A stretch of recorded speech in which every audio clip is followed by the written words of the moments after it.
क्या जो हथियार रखना छोड़ देता है वह हथियार चलाना भूल जाता है? क्या बंदर बूढ़ा होकर गुलाटी मारना भूल जाता है? क्या शेर बूढ़ा हो जाए तो मांस खाना छोड़ देता है?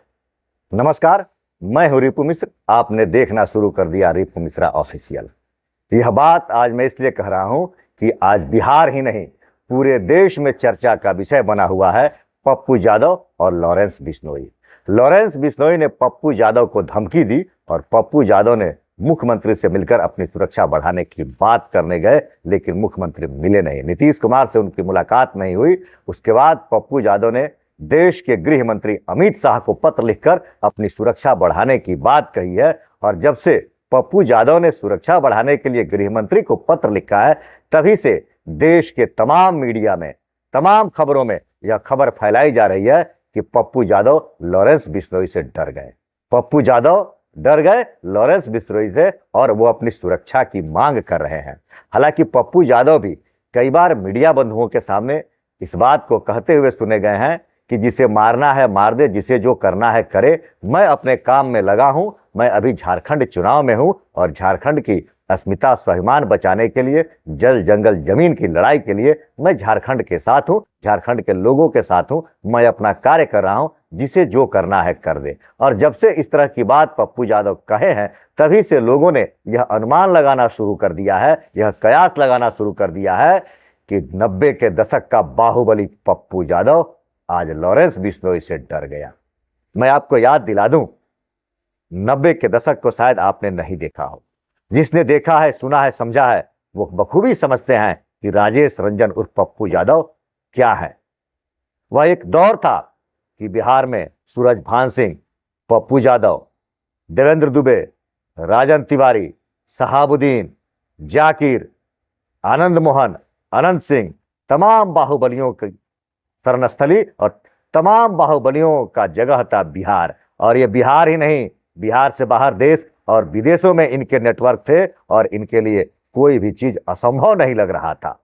आज पप्पू यादव एक संवैधानिक पद पर है, पूर्णिया के सांसद हैं और सदन में अपनी बातों को बेबाक तरीके से रखते हैं। आपने यह भी देखा होगा कि किस तरह से प्रोटेम स्पीकर को हड़काते हुए नजर आए थे पप्पू यादव। क्या वह पप्पू यादव आज लॉरेंस बिश्नोई से वास्तव में डर चुका है? जिन्हें 90 का दशक याद नहीं होगा या जिन्होंने 90 के दशक को नहीं देखा है, वह अपने जानकारी के अनुसार अपने लोगों से पता कर सकते हैं जिन्होंने 90 के दशक को देखा है, जिया है, सुना है, समझा है। मैं आपको याद दिला दूं 90 के दशक की एक घटना को। 14 जून 1998 में पूर्णिया के विधायक थे, माले के विधायक थे अजीत सरकार, और अजीत सरकार की हत्या होती है। बीच बाजार में दिन दहाड़े शाम के समय गोलियों से छलनी कर दिया गया। पोस्टमार्टम में 107 गोली मारने की पुष्टि की गई थी और उस हत्याकांड के आरोपी थे पप्पू यादव, राजन तिवारी और अनिल यादव। उस आरोप में पप्पू यादव 8 वर्षों तक जेल के अंदर भी रहे हैं। हालांकि बाद में पटना हाईकोर्ट ने उनको इस सजा से निजात दे दी, मुक्ति दे दी। इतना ही नहीं, पप्पू यादव बिहार में हेलीकॉप्टर से AK-47 की खेप उतारी गई थी और उसके आरोपी भी साबित हुए थे पप्पू यादव। आप पप्पू यादव को, आज के पप्पू यादव देख रहे हैं, 90 के दशक के पप्पू यादव को आप नहीं देखे हैं, नहीं सुने हैं, नहीं समझे हैं। अगर आपने 90 के दशक को देखा है, सुना है, समझा है, तो आप बखूबी अंदाजा लगा सकते हैं कि आज पप्पू यादव जिस रूप में देखते हैं, वास्तव में पप्पू यादव वैसे थे नहीं, या ऐसा कहे कि वैसे हैं नहीं। आज एक संवैधानिक पद पर होने के कारण उनकी कुछ कार्यशैली, विचारधाराएं, बात करने के तरीके और जिम्मेवारियां बदली हैं। इसका मतलब ये नहीं कि पप्पू यादव अपनी सारी चीजों को भूल चुका है और वो अपनी सारी गतिविधियों को छोड़ चुका है। आज भी पप्पू यादव के साथ ऐसे लोग चलते हैं कि जो पलक झपकते ही किसी को पप्पू यादव की तरफ उठाने वाली उंगली को दबोच दे। शूट करने की बात तो दूर, हालांकि लॉरेंस बिश्नोई के लोगों ने बताया कि हमें आपके सभी ठिकानों का पता मालूम है, हमने रेकी किया है आप कब, कहां और कैसे जाते हैं। लेकिन उन्होंने इसकी अधिक अच्छी तरह से रेकी नहीं की कि आज पप्पू यादव के साथ जो लोग चलते हैं वो शायद उस तरह के हैं कि पप्पू यादव की तरफ उठने वाले हर आंख को दबा दें। गन तो दूर, शूट करने की बात तो दूर है। लेकिन इन सभी बातों से दूर बात एक और है कि लॉरेंस बिश्नोई के ग्रुप के लोगों ने सिर्फ पप्पू यादव ही नहीं, सलमान खान को भी धमकी दी, गिरिराज सिंह को भी धमकी दी, लेकिन चर्चा बने पप्पू यादव। इसी पर सवाल आप तमाम दर्शकों से है, सरकार से भी है कि क्या गुजरात के साबरमती जेल में बैठा एक व्यक्ति जेल के अंदर से अपने नेटवर्क को संचालित कर रहा है और जिसे जब चाहे जैसे चाहे धमकी दे देता है और सरकार चुपचाप उसे देख रही है।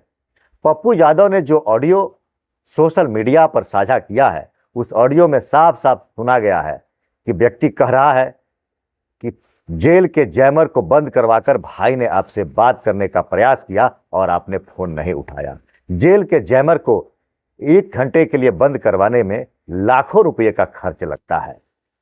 तो क्या साबरमती जेल के लोग, जेल प्रशासन ऐसे अपराधियों का मदद कर रहा है? क्या गुजरात का साबरमती जेल ऐसे अपराधियों की शरणस्थली है? क्या साबरमती जेल के अधिकारी लॉरेंस बिश्नोई से डरते हैं, बिकते हैं, या सरकार के इशारों पर इस तरह के गैंग चलाने वाले लोगों का सहयोग करते हैं?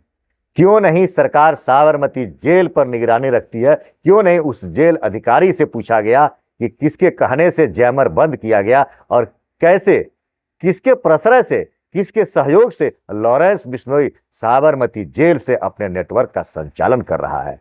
क्या गुजरात सरकार लॉरेंस बिश्नोई की मदद कर रही है? क्या गुजरात सरकार लॉरेंस बिश्नोई जैसे लोगों को फलने फूलने का अवसर प्रदान कर रही है? क्या सरकार भी इसमें संलिप्त है और अपने विरोधियों, विपक्षियों को डराने, धमकाने और दबाने के लिए इस तरह के लोगों का उपयोग कर रही है? जिस देश में नेता अभिनेता सुरक्षित नहीं हो, क्या हम आशा रखें कि ऐसे सरकार के सामने साधारण जनता सुरक्षित है? आप अपना विचार कमेंट करके जरूर बताएं। देखते रहे रिपु मिश्रा ऑफिशियल। धन्यवाद।